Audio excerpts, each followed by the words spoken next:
이혼했던 처제를 형부가 위로해 주는데 넘지 말아야 할 선을 기어코 넘어버렸습니다. 그리고 저는 그 선을 감당하지 못했습니다. 압니다. 사람들이 저를 많이 욕할 것이라는 걸요. 정말 바보 같은 일이었습니다. 여러분도 제 이야기를 들으시고 절대 실수하지 마세요. 이야기 시작 전 구독과 좋아요 눌러주시고 여러분의 생각을 댓글로 남겨주세요. 문 밖에서 들려오는 캐리어 바퀴 소리에 저 한기석은 거실 소파에서 몸을 일으켰습니다. 54살의 나이에 이런 일을 겪게 될 줄은 몰랐죠. 아내 소희가 며칠 전 말했던 그 일이 드디어 현실이 되는 순간이었습니다. 처제 다은이 이혼 후 잠시 우리 집에 머물게 된다고 했을 때 솔직히 내심 부담스러웠습니다. 현관문을 열자마자 제 앞에 선 다은의 모습에 잠시 말문이 막혔습니다. 예전에 밝고 활기찬 처제는 온데간데 없었어요. 질끈 묶은 머리카락 사이로 드러난 얼굴은 화장기 하나 없이 창백했고 눈가엔 깊은 피로가 자리 잡고 있었습니다. 형부, 안녕하세요. 다은의 목소리는 작고 조심스러웠습니다. 평소보다 훨씬 가라앉은 톤이었죠. 그녀는 애써 밝은 표정을 지으려 했지만 입꼬리가 자연스럽게 올라가지 않았어요. 불편하시면 언제든 말해주세요. 최대한 조용히 지낼게요. 말을 하는 내내 다은의 손끝이 미세하게 떨리고 있었습니다. 검은 캐리어 하나가 그녀의 전 재산인 것처럼 보였어요. 무거운 침묵이 현관을 가득 채웠습니다. 저는 아무 말 없이 고개를 끄덕였습니다. 뭐라고 위로의 말을 건네야 할지 모르겠더라고요. 평소 말수가 적은 성격이라 이런 상황에서는 더욱 어색했습니다. 안으로 들어와. 겨우 입을 연 제 목소리도 어색하게 들렸습니다. 다은은 작은 목소리로 감사하다고 인사하며 캐리어를 끌고 들어왔어요. 바퀴 소리가 마루에 울려 퍼지는 게 유난히 크게 들렸습니다. 아내가 미리 정리해둔 작은 방으로 다은을 안내했습니다.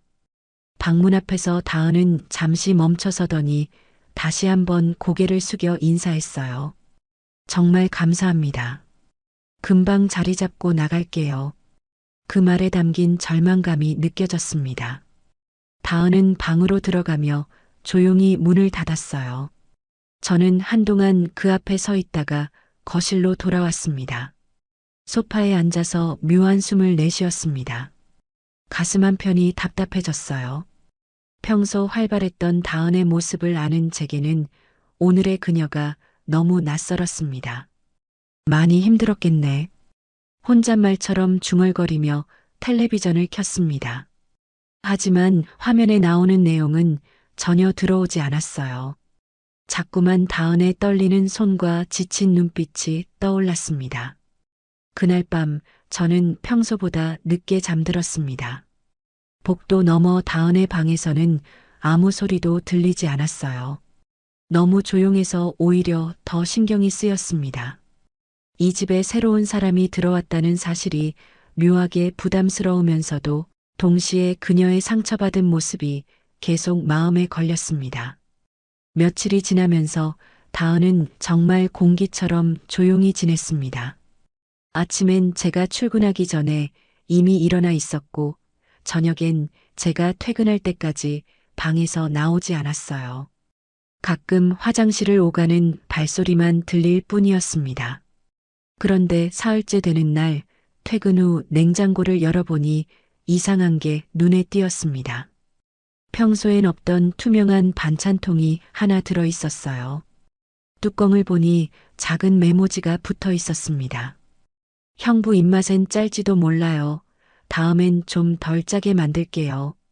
마지막에 작은 웃는 얼굴 표시까지 그려져 있었습니다. 다은의 둥글둥글한 글씨체가 묘하게 정겨웠어요. 반찬통 안엔 멸치볶음이 들어 있었습니다. 저는 그 메모를 한참 들여다봤습니다. 언제 만들었을까요? 제가 출근한 사이에 조용히 부엌에서 요리를 했을 다은의 모습이 떠올랐어요. 그녀가 저를 생각하며 간을 맞춰봤을 모습까지 상상이 됐습니다. 밥을 차려놓고 멸치볶음을 한 젓가락 집어 먹어봤습니다. 짜지 않았어요. 오히려 딱 제 입맛에 맞았습니다. 메모에 적힌 것처럼 짜지 않았어요. 이 정도면 적당한데 혼잣말을 하며 또 한 젓가락 집어 먹었습니다. 오랜만에 따뜻한 밥상이었어요. 아내는 교대 근무 때문에 집에서 함께 밥을 먹는 일이 거의 없었거든요. 혼자 먹는 밥이 일상이 된 지 오래였습니다. 그런데 이상하게도 그날은 밥맛이 좋았습니다. 다은이 만든 멸치볶음 때문만은 아니었어요. 누군가 저를 생각해서 만든 음식이라는 사실이 마음을 따뜻하게 해줬습니다. 식사를 마치고 반찬통을 설거지하려다 말았습니다. 메모지를 떼어내기가 아까웠어요. 그 작은 글씨와 웃는 얼굴 표시를 보고 있으니 저절로 입꼬리가 올라갔습니다. 이렇게 웃은 게 언제부터였을까? 거실 소파에 앉아서 메모지를 다시 읽어봤습니다. 짤지도 몰라요 라고 쓴 걸 보니 다은이 얼마나 조심스러워 했는지 알 수 있었어요. 저에게 부담을 주지 않으려고 신경 쓴 흔적이 고스란히 드러났습니다. 그날 밤 저는 처음으로 혼자 웃으며 밥을 먹었습니다. 다은은 정말 소리 없이 저희 집안에 스며들고 있었어요. 마치 공기처럼 자연스럽게 말이죠. 다음 날도 냉장고에 반찬통이 들어 있었습니다. 이번엔 시금치나물이었어요. 메모엔 어제 멸치볶음 드셨더라고요. 오늘은 나물 만들어 봤습니다라고 적혀 있었습니다. 저는 그 메모를 보며 또 웃었습니다. 다은이 제가 반찬을 먹었다는 걸 확인했다는 뜻이었어요. 그게 왜 그렇게 기분 좋았을까요? 그렇게 며칠이 더 지나면서 다은의 반찬통은 제 일상의 일부가 되었습니다. 퇴근 후 냉장고를 열어보는 게 하루 중 가장 기대되는 순간이 됐어요. 어떤 반찬이 들어있을지, 어떤 메모가 적혀 있을지 궁금해하는 제 자신을 발견했습니다. 언제부턴가 다은의 말투와 행동이 제 하루 중 유일하게 따뜻한 순간이 되고 있었습니다.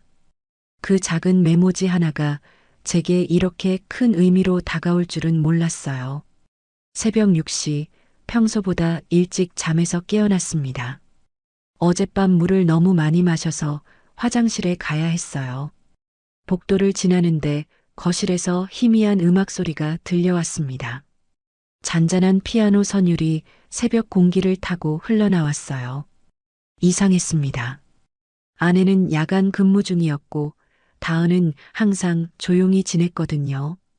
혹시 텔레비전을 켜두고 잠든 건 아닐까 생각하며 거실로 발걸음을 옮겼습니다. 발소리를 최대한 죽이며 거실 입구에 섰습니다. 그리고 그 순간 제 걸음이 완전히 멈춰버렸어요. 거실 가운데 펼쳐진 요가 매트 위에서 다은이 자세를 잡고 있었습니다. 단정하게 묶은 머리가 목덜미를 드러냈고 그곳엔 얇은 땀방울이 맺혀 있었어요. 회색 크롭티가 그녀의 허리선을 따라 자연스럽게 흘러내렸습니다. 검은 레깅스는 그녀의 다리 라인을 고스란히 드러냈죠. 다은은 천천히 상체를 숙이며 스트레칭을 하고 있었습니다. 부드러운 움직임 하나하나가 마치 춤을 추는 것 같았어요. 새벽 햇살이 창문을 통해 들어와 그녀의 실루엣을 은은하게 감쌌습니다. 제 심장이 이상하게 뛰기 시작했습니다. 이건 처제 다은이 아니었어요. 완전히 다른 사람 같았습니다. 평소 조심스럽고 위축된 모습과는 전혀 달랐죠. 다은은 깊게 숨을 들이쉬며 팔을 천천히 위로 올렸습니다. 그 순간 크롭티 밑으로 허리가 살짝 드러났어요. 제가 무의식적으로 침을 삼키고 있다는 걸 깨달았습니다. 뭘 하고 있는 거야? 스스로에게 되물었지만 시선을 떼기가 어려웠습니다. 다은의 움직임에는 묘한 매력이 있었어요. 자연스럽고 유연한 동작이 마치 물 흐르는 것 같았습니다. 그때 다은이 고개를 돌려 저를 발견했습니다. 깜짝 놀란 표정을 지으며 급히 몸을 일으켰어요. 형부, 죄송해요. 깨우려던 게 아닌데. 다은의 목소리에 당황한 기색이 역력했습니다. 얼굴이 붉어지며 손으로 머리를 만지작거렸어요. 아니야, 괜찮아. 화장실 가는 길이었어. 저도 어색해서 시선을 다른 곳으로 돌렸습니다. 하지만 자꾸만 다은의 모습이 눈에 들어왔어요. 운동복 차림의 그녀가 이렇게 매력적으로 보일 줄은 몰랐습니다. 형부, 제가 이상하게 보일까 봐요. 다은이 조심스럽게 말했습니다. 손으로 크롭티를 아래로 당기며 자신의 몸을 가리려 했어요. 그 모습이 오히려 더 신경 쓰였습니다. 이상하지 않아.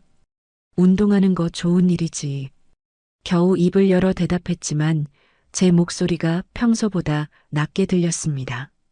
다은은 안도하는 표정을 지었어요. 요가 좀 배워봤거든요. 스트레스 해소에 도움이 된다고 해서. 다은이 요가 매트를 정리하며 말했습니다. 몸을 숙일 때마다 목덜미의 땀방울이 햇살에 반짝였어요. 계속해. 방해하지 말고. 저는 서둘러 화장실로 향했습니다. 뭔가 더 있으면 안 될 것 같았어요. 화장실 문을 닫고 거울을 보니 제 얼굴이 상기되어 있었습니다. 이게 뭐지? 찬물로 얼굴을 씻으며 혼란스러웠습니다.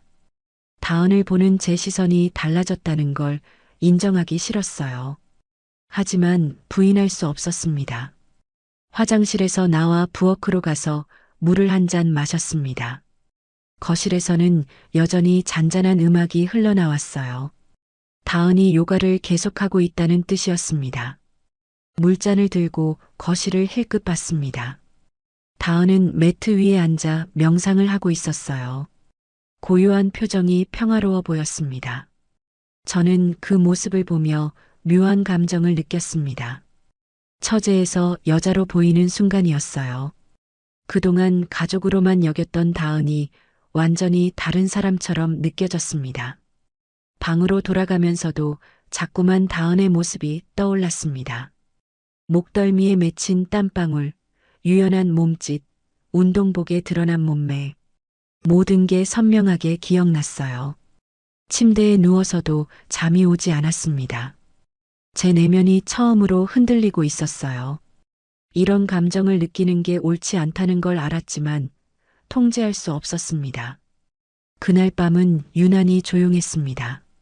아내는 또 야간 근무였고 저는 거실에서 뉴스를 보고 있었어요. 시계는 밤 11시를 가리키고 있었습니다. 평소 같으면 다은은 벌써 방에 들어갔을 시간이었죠. 그런데 부엌에서 작은 소리가 들렸습니다. 뭔가 유리병이 부딪히는 듯한 소리였어요. 혹시 다은이 늦은 저녁을 드시는 건가 싶어 슬쩍 부엌을 들여다봤습니다. 다은이 식탁에 혼자 앉아 있었어요. 앞에는 소주병 하나와 작은 반찬 몇 개가 놓여 있었습니다. 그녀는 조용히 소주를 홀짝이고 있었어요. 평소의 조심스러운 모습과는 달랐습니다. 어깨가 축 늘어져 있었고 표정도 어둡게 가라앉아 있었어요. 혼자 술을 마시는 뒷모습이 왠지 쓸쓸해 보였습니다. 저는 잠시 망설였습니다. 들어가서 말을 걸어야 할지 아니면 그냥 두어야 할지 몰랐어요. 하지만 다은의 모습이 너무 외로워 보여서 부엌으로 들어갔습니다. 혼자 마시네. 다은이 깜짝 놀라며 고개를 들었습니다. 눈가가 약간 붉어진 게 보였어요.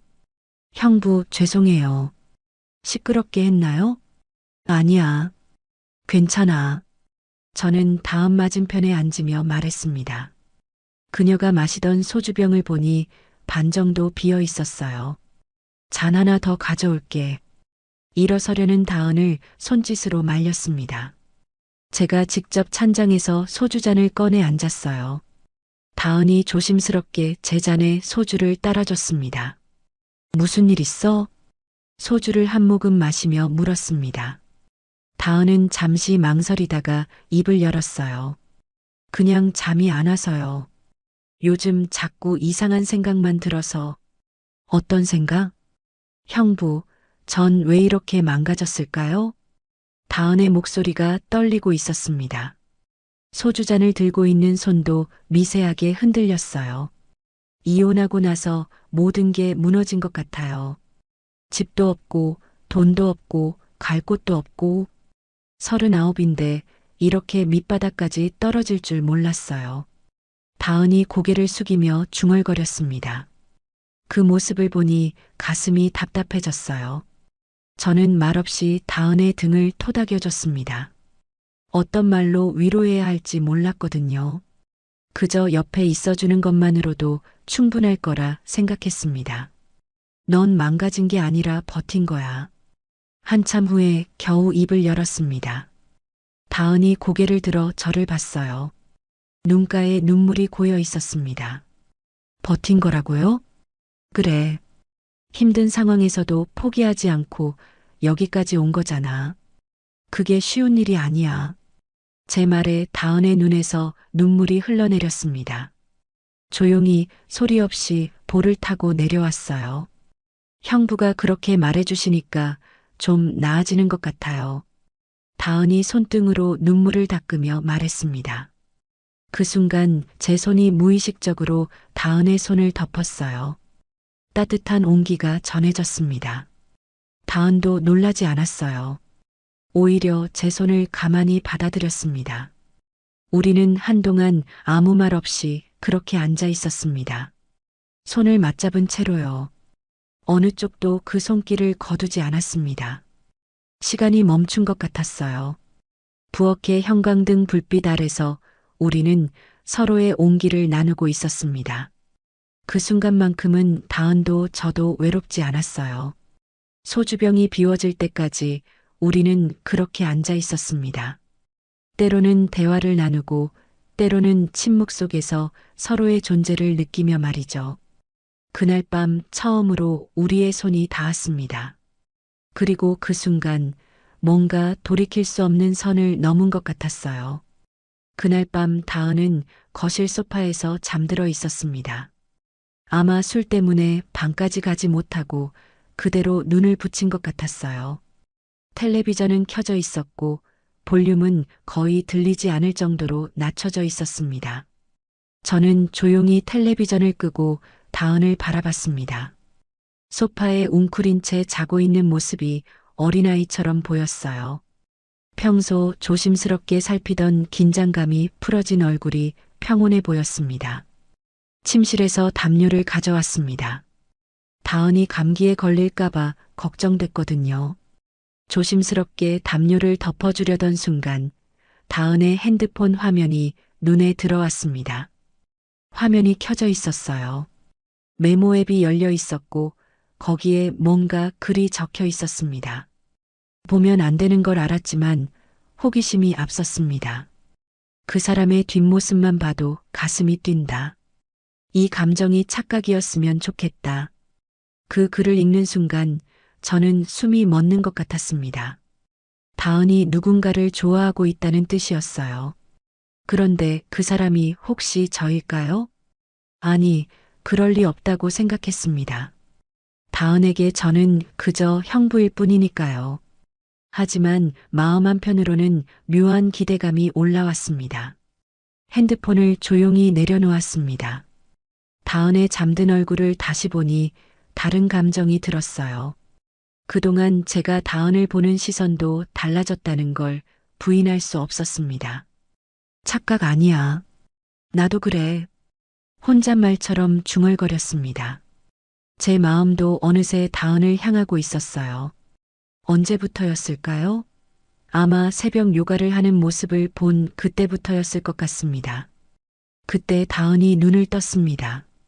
아직 완전히 깨지 않은 몽롱한 상태였어요. 형부? 작은 목소리로 저를 불렀습니다. 저는 담요를 덮어주며 대답했어요. 감기 걸릴까봐 담요 가져왔어. 다은이 몸을 일으켜 앉았습니다. 머리카락이 헝클어진 모습이 오히려 더 자연스러워 보였어요. 고마워요. 언제부터 여기서 잤지? 1시간 정도 됐나? 거짓말이었습니다. 사실 저는 한참 동안 다은의 잠든 모습을 지켜보고 있었거든요. 다은이 핸드폰을 집어들더니 화면을 확인했습니다. 메모 앱이 열려 있는 걸 보고 깜짝 놀라는 표정을 지었어요. 형부, 혹시 이거 보셨어요? 떨리는 목소리로 물었습니다. 저는 잠시 망설였습니다. 솔직히 말해야 할까요? 아니면 모른 척 해야 할까요? 봤어. 결국 솔직하게 말했습니다. 다은의 얼굴이 새빨갛게 달아올랐어요. 죄송해요. 그냥 혼자 끄적인 건데. 다은이 고개를 숙이며 말했습니다. 부끄러워하는 모습이 귀여워 보였어요. 그 사람이 누구야? 제가 물었습니다. 다은은 더욱 고개를 숙였어요. 말할 수 없어요. 말하면 안 되는 사람이에요. 그 대답을 듣는 순간 확신이 들었습니다. 다은이 말하는 그 사람은 저였어요. 다은아. 저는 그녀의 이름을 불렀습니다. 다은이 천천히 고개를 들어 저를 봤어요. 눈빛에 당황함과 애절함이 섞여 있었습니다. 나도 그래. 제가 고백했습니다. 다은의 눈이 커졌어요. 형부. 다은이 제 이름을 부르는 순간 저는 더 이상 참을 수 없었습니다. 그녀에게 천천히 다가갔어요. 다은도 물러서지 않았습니다. 우리는 서로를 바라보며 점점 가까워졌어요. 그리고 그 순간 우리의 입술이 처음으로 닿았습니다. 짧고 조심스러운 키스였어요. 마치 깨질 것 같은 유리를 만지듯 조심스럽게 말이죠. 키스가 끝나고 우리는 서로를 바라봤습니다. 둘 다 숨이 가빠져 있었어요. 그 순간 우리는 알았습니다. 선을 완전히 넘어버렸다는 것을, 이제 되돌릴 수 없는 길로 들어섰다는 것을 말이죠. 그날 이후로 저와 다은 사이엔 묘한 긴장감이 흘렀습니다. 서로 눈을 마주치면 얼굴이 빨개졌고 스치기라도 하면 심장이 두근거렸어요. 하지만 겉으로는 평상시와 다름없이 행동하려 노력했습니다. 문제는 아내였습니다. 며칠 전부터 야간 근무가 줄어들어 집에 있는 시간이 늘었어요. 그러다 보니 자연스럽게 저와 다은의 변화를 눈치채기 시작했습니다. 그날 저녁 아내가 퇴근 후 집에 왔을 때 다은이 저녁 준비를 하고 있었습니다. 평소보다 정성스럽게 차린 밥상을 보며 아내가 말했어요. 어머, 다은아. 이렇게 많이 준비했네? 언니가 힘드실 것 같아서요. 제가 할 수 있는 게 이것밖에 없어서. 다은이 수줍게 대답했습니다. 저는 그 모습을 보며 괜히 마음이 따뜻해졌어요. 고마워, 다은아. 정말 큰 도움이 되고 있어. 아내가 다은의 어깨를 토닥이며 말했습니다. 그런데 그 순간 아내의 시선이 저에게 향했어요. 기석 오빠, 요즘 생기가 돌더라. 갑작스러운 말에 저는 젓가락을 멈췄습니다. 무슨 의미인지 파악하려 했지만 아내의 표정은 평상시와 다름없었어요. 그래, 별로 다르지 않은데. 최대한 자연스럽게 대답했습니다. 하지만 목소리가 평소보다 높았어요. 아니야, 분명히 달라졌어. 예전엔 집에 와서도 피곤해 보였는데 요즘은 표정이 밝아졌단 말이야. 아내가 다은을 보며 웃었습니다. 다은아, 너 덕분인가 봐. 집안 분위기가 좋아졌어. 그 말을 들은 순간 다은의 얼굴에 식은땀이 흘렀습니다. 저도 마찬가지였어요. 아내가 뭔가 눈치챈 건 아닐까 하는 불안감이 엄습했습니다. 그런가요? 저는 잘 모르겠는데. 다은이 어색하게 웃으며 대답했습니다. 평소보다 목소리가 떨리고 있었어요. 당연하지. 가족이 늘어나니까 집안이 활기차진 거야. 아내는 여전히 밝은 표정이었습니다. 하지만 저는 그 말 속에 다른 의미가 숨어 있는 건 아닌지 의심스러웠어요. 그런데 오빠 요즘 일찍 들어오네? 아내가 또 다른 질문을 던졌습니다. 평소보다 확실히 퇴근 시간이 빨라졌거든요. 다은 때문이었습니다. 업무량이 좀 줄었어. 거짓말이었습니다. 사실은 다은과 함께 있는 시간이 늘고 싶어서 일찍 나온 거였어요. 좋네. 이렇게 셋이 함께 밥 먹는 것도 오랜만이야. 아내가 만족스러운 표정을 지었습니다. 하지만 저와 다은은 편하지 않았어요. 식사 내내 아내의 시선이 신경 쓰였습니다. 평소처럼 자연스럽게 행동하려 했지만 쉽지 않았어요. 다은에게 반찬을 건네주는 것도 대화를 나누는 것도 모든 게 어색했습니다. 다은아, 언니가 야간 근무할 때 오빠랑 많이 대화했지? 아내가 갑자기 물었습니다. 다은이 깜짝 놀라며 고개를 들었어요. 네. 아, 별로 안 했는데요. 형부는 원래 말씀이 별로 없으시잖아요. 다은이 당황하며 대답했습니다. 아내는 고개를 끄덕였어요. 맞아. 오빠는 원래 무뚝뚝해. 그런데 요즘 좀 달라진 것 같아. 아내의 말에 저는 숨이 막혔습니다. 정말 눈치챈 건 아닐까요? 어떻게 달라졌는데? 다은이 조심스럽게 물었습니다. 아내는 잠시 생각하더니 말했어요. 말수가 늘었어. 예전엔 집에 와서 거의 안 말했는데 요즘은 대화도 하고. 맞는 말이었습니다. 다은이 온 이후로 제가 많이 변했어요. 더 많이 웃고 더 많이 말하게 됐습니다. 그게 좋은 거 아니에요? 다은이 억지로 웃으며 말했습니다. 아내도 웃었어요. 당연히 좋지. 오빠가 이렇게 생기 있는 모습 보기 오랜만이야. 그 말을 들으며 저는 복잡한 감정을 느꼈습니다. 아내가 제 변화를 좋아한다는 게 오히려 죄책감을 불러일으켰어요. 집안 공기가 달라지고 있었습니다. 겉으로는 평화로워 보였지만 속에는 긴장감이 흐르고 있었어요. 저와 다은의 비밀이 언제 발각될지 모르는 상황이었습니다. 며칠 후 아내가 야간 근무를 마치고 집에 돌아왔을 때 분위기가 이상했습니다. 평소와 달리 무거운 표정으로 현관에서 신발을 벗고 있었어요. 인사도 없이 거실로 들어가더니 소파에 털썩 앉았습니다. 무슨 일 있어? 제가 조심스럽게 물었습니다. 아내는 저를 쳐다보더니 차가운 미소를 지었어요. 다은이도 불러봐. 이상했습니다. 평소라면 피곤하다며 바로 방에 들어갔을 텐데 다은을 부르라니 불안한 예감이 들었어요. 다은아, 언니가 부른다. 다은의 방 앞에서 노크하며 말했습니다. 잠시 후 다은이 나왔어요. 평소보다 얼굴이 창백해 보였습니다. 거실로 와보니 아내가 핸드폰을 손에 들고 있었습니다. 저와 다은을 번갈아 보더니 입을 열었어요. 앉아. 둘 다. 명령조였습니다. 저는 다은과 함께 아내 맞은편에 앉았어요. 심장이 빠르게 뛰고 있었습니다. 재미있는 걸 들었어. 아내가 핸드폰을 테이블 위에 올려놓으며 말했습니다. 그리고 재생 버튼을 눌렀어요. 녹음 파일이 재생되기 시작했습니다. 제 목소리가 들렸어요. 다은아, 괜찮아? 형부 덕분에 많이 나아졌어요. 힘들면 언제든 말해. 형부가 옆에 있어서 든든해요. 정말 고마워요. 대화 내용 자체는 평범했지만 목소리 톤이 문제였습니다. 너무 다정했어요. 형부와 처제 사이의 대화치고는 지나치게 친밀했습니다. 다은의 얼굴이 새하얗게 변했습니다. 저도 마찬가지였어요.